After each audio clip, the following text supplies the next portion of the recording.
now is to cut this card from this mark that we did earlier to this mark.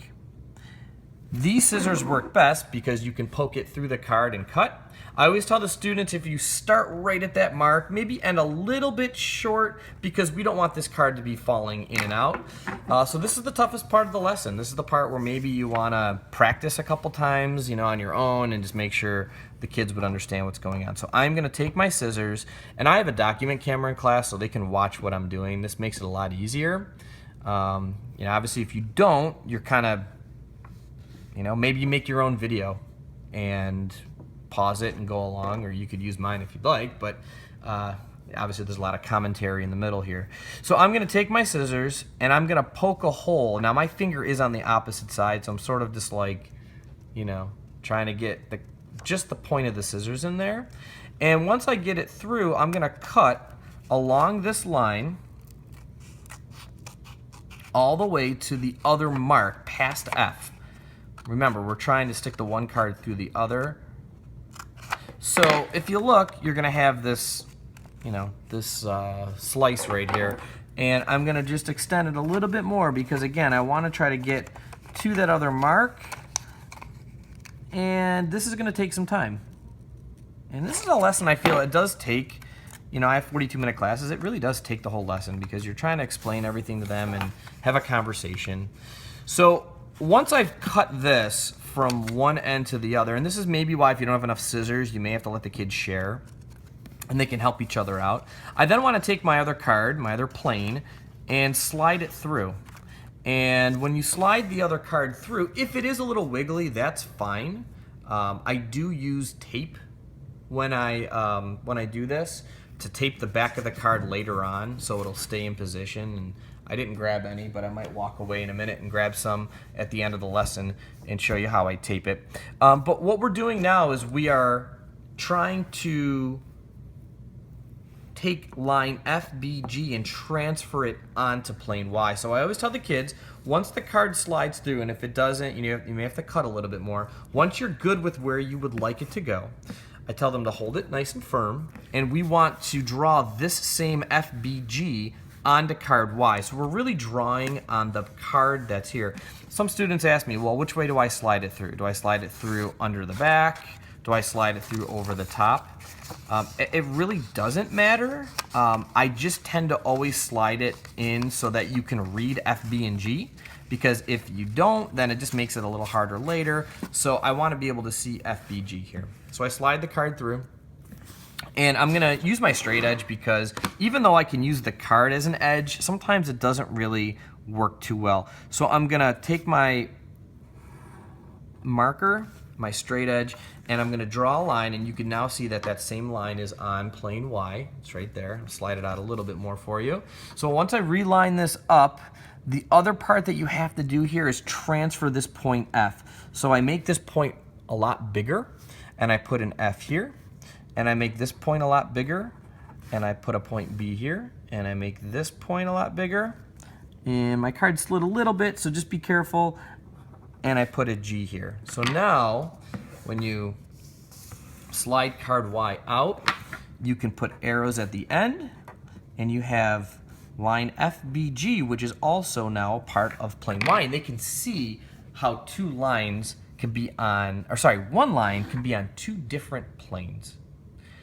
All right, so we've drawn this. That was probably, like I said, the hardest part of this construction. So plane X is good for now. We'll come back to it in a little bit, and we've drawn line FBG on plane Y. So we're going to add a little bit more to this. I'm going to draw a line, another intersecting line through B. I draw it at the same angle, and you might be thinking, well, is that going to be hard to see? But when we're putting this card in, it's at an angle, so if I draw through at kind of that same angle, it really will look nice. So I'm going to kind of draw through in the same angle I did the first card. I'm going to draw another line that intersects plane Y, or plane F, B, and whatever other points we come up with here. And on this line, we're going to just keep going in alphabetical order. So I always just go here and do H, and then B, and then I would be the next letter. Okay, so now we have this plane Y with line FBG intersecting line HBI. These points are collinear, and we could talk about plane Y now being plane FBI or FBH and all the different names we come up with. Okay, so we've got our two planes, and what we're going to do, again, is just kind of line it back up, and you can show the kids how now we have this line that's on both planes. And we just need to do a couple more things here and we're almost done. We're gonna go back to plane X, and I wanna poke a hole through E, and what's gonna happen is I'm gonna take this in the end here, and this line's gonna go just through this plane here. So we really wanna have like a slice that is just the width of this part that we cut off earlier. So I'm gonna take my scissors, put it on E, just watch your finger, and then slide this through. It's kind of like you're stabbing the card here, and slide it through E. So this part here kind of gets a little tough too for the kids, but again, I have had kids at all different levels of mathematics do this. I've had kids who struggle in math, but they're really good at constructing, and you think they won't get this, but having done this lesson probably now, I don't know, I'd say a good 7 or 8 years, I feel pretty confident that everybody can get this. And there are some kids at the end of the lesson who just can't for some reason construct it, and I tell them that's okay. Come see me maybe in a study hall, and we'll do it together. And it's fun, it's a good way to sit down and talk to a kid too and figure out what's going on. So we're trying to basically do this, pull this through. Okay, so I have the kids make sure that goes through. You can see mine's pretty nice and tight, so that'll stay in really well. I'm gonna pull this back out, and on this strip, I'm gonna draw a line.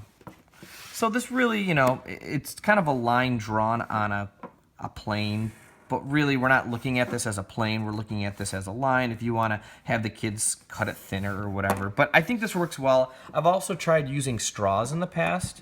But when I did the straw, it's hard to label. Popsicle sticks might work well for you too. If you tend to have those, you could use a popsicle stick and draw this on. And this is the part where, just trying to make everything look consistent, I call this line J, and I know that lines are usually lowercase cursive letters when they're labeled, but the kids seem to understand this. We could say a line can be labeled with a single letter, so line J.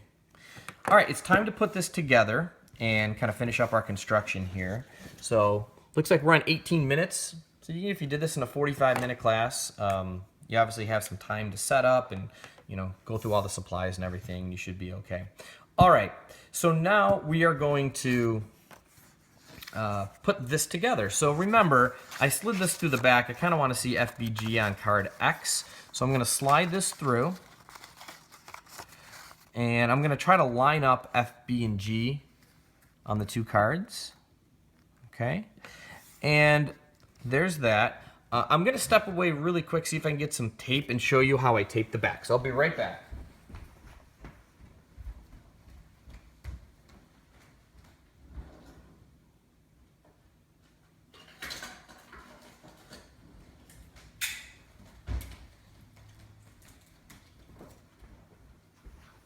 Okay, since most of the construction is done at this point, I usually walk around and just put a piece of tape on the kid's desk on the corner, and then I show them that if they line this up and flip it over and just put a piece of tape along the back right here,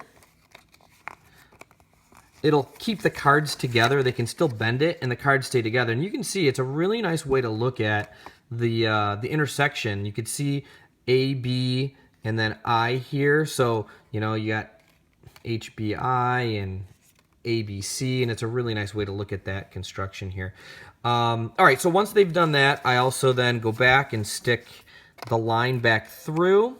It's probably kind of the toughest part here. So really, my goal is to have the line and the plane not really intersect each other per se, where we can see it and identify it, but it's just a single line J intersecting plane X at point E. And when you say things like that, if you say it slow enough, right? Line J intersecting plane X at point E, they can see it and really kind of follow your words. So this is the final construction. There's a worksheet that goes along with it. What I'll try to do is, you know, if anyone needs the worksheet, I can include like an email address and you can email me. I'm going to try to upload this to YouTube and see what luck I have doing that. I haven't really done that too often. And then I'll share that video, and please feel free to share this. And if anyone else has any other ideas of construction, that would be great too. I'd love to see things that you make in your class that the kids can do and analyze. And I think this works really well too if you have a class that is sort of a non-regents geometry that students are just taking as an elective. You can really kind of go crazy with this stuff and have fun. So if you have any questions, my email address is solazzo at Maryvale, which is Maryvale, and then it's ufsd.org, and I'll include that on the YouTube page. So here you go. Enjoy, guys. If you got any great ones, let me see it.